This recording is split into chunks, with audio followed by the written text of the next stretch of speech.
প্রিয় দর্শক আসসালামু আলাইকুম। জেলা প্রশাসকের কার্যালয় মানিকগঞ্জে একটা চাকরি নিয়োগ বিজ্ঞপ্তি প্রকাশিত হয়েছে, দেখতে পাচ্ছেন। আমি আবার বলছি, জেলা প্রশাসক কার্যালয় মানিকগঞ্জে একটা চাকরি নিয়োগ বিজ্ঞপ্তি প্রকাশিত হয়েছে। এখানে প্রদর্শক, এখানে টোটাল পদ সংখ্যা 22 জন। প্রদর্শক, এখন এখানে আমি পদের নাম, শিক্ষত যোগ্যতা, অভিজ্ঞতা, বেতন সম্পর্কে বিস্তারিত বিষয় আলোচনা করবো। আমাকে সময় দিয়ে সাথে থাকুন। প্রদর্শক, শুরু করার আগে একটা কথা আমি বলতে চাচ্ছি যে বাংলাদেশের যে কোনো সরকারি চাকরি নিয়োগ বিজ্ঞপ্তি প্রকাশিত সাথে সেটি আমি আমার ইউটিউব চ্যানেল, ফেসবুক পেজে প্রকাশ করে থাকি। তো আপনি যদি ঘরে বসে যে কোনো সরকারি চাকরি নিয়োগ বিজ্ঞপ্তি পেতে পারেন, সেজন্য অবশ্যই আমার চ্যানেলটা সাবস্ক্রাইব করে পাশে থাকতে হবে। দর্শক, এখানে প্রথমে যে পদটার কথা বলা হয়, দেখতে পাচ্ছেন অফিস সহক। আপনাকে এই পদের জন্য প্রতি মাসে বেতন দেবে 20,010 টাকা। লোক নেওয়া হবে 2 জন। প্রদর্শক, আমার এখানে পরবর্তী 2 নম্বর যে পদটা দেখতে পাচ্ছেন, এখানে 2 নম্বর পদে বলা হয়েছে পরিচ্ছন্নতা কর্মী। প্রদর্শক, এই পদে প্রদর্শক আপনাকে প্রতি মাসে বেতন দেবে 20,010 টাকা। লোক নেওয়া হবে 3 জন। প্রদর্শক, আমার 3 নম্বর যে পদটা দেখতেছেন, এখানে 3 নম্বর পদে বলা হয়েছে যে নিরাপত্তা প্রহরী।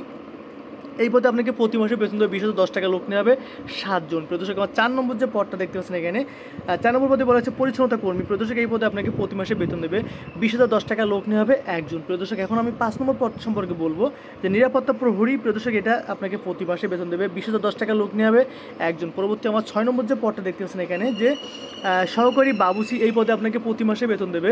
প্রদর্শক, প্রতি মাসে বেতন দেবে 20,010 টাকা। লোক নেওয়া হবে 1 জন। প্রদর্শক, এখন আমি টোটাল এখানে 1 থেকে দেখতে পাচ্ছেন, এখানে 1 থেকে 1 2 3 4 5 6টা পদ সম্পর্কে অলরেডি আলোচনা করে ফেলেছি। প্রদর্শক, এই নিয়োগের যে পাশে দেখতে পাচ্ছেন, এখানে পরবর্তী দেখেন শিক্ষাগত যোগ্যতা, অভিজ্ঞতার কথা এখানে বলা হয়েছে, দেখতে পাচ্ছেন আপনারা।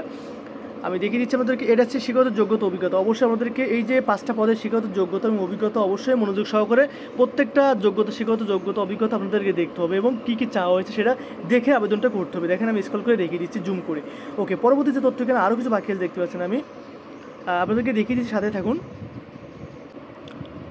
প্রিয় দর্শক, পরবর্তী যে নিচে যে তথ্যগুলো দেখতে পাচ্ছেন, এখানে আমি দেখিয়ে দিচ্ছি আমাদেরকে এই যে তথ্যগুলো আছে। আপনারা অবশ্যই এই তথ্যগুলো অবশ্যই মনোযোগ সহকারে পড়তে হবে যে কী কী চাচ্ছে। আমি জুম করে দিচ্ছি এবং আপনারা সবাই মনোযোগ সহকারে দেখেন। এই যে তথ্যগুলো আছে অবশ্যই আপনারা মিস করবেন না। ওকে, দেখতে পাচ্ছেন যে তথ্যগুলো আমি দেখিয়ে দিয়েছি। আপনারা মনোযোগ সহকারে অবশ্যই দেখবেন, ভিডিওটা দেখলেই বুঝতে পারবেন যে কী কী তথ্য এখানে চাচ্ছে। ওকে, আমি পরবর্তী পেজে চলে যাচ্ছি। প্রিয় দর্শক, পরবর্তী পেজে দেখতে পাচ্ছেন, এখানে আমি যে 2টা কথা আলোচনা করব।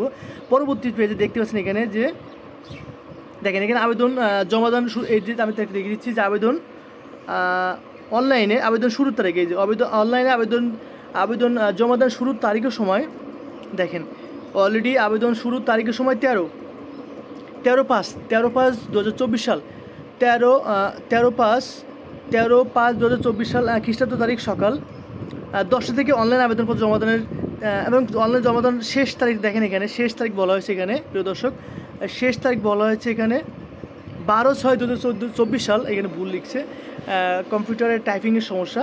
যেখানে শেষ তারিখ 12/6/2024 সাল খ্রিস্টাব্দ বিকাল 5টা। আপনাকে অবশ্যই এই তারিখের ভিতরে আবেদনটা অবশ্যই পাঠাতে হবে। প্রিয় দর্শক, আর এখানে চাইলে আপনি যে নিচে দেখেন ফোন নম্বর আছে, আপনি চাইলে ফোন নম্বরে কন্ট্যাক্ট করতে পারবেন। দেখেন, এখানে ফোন নাম্বারটা,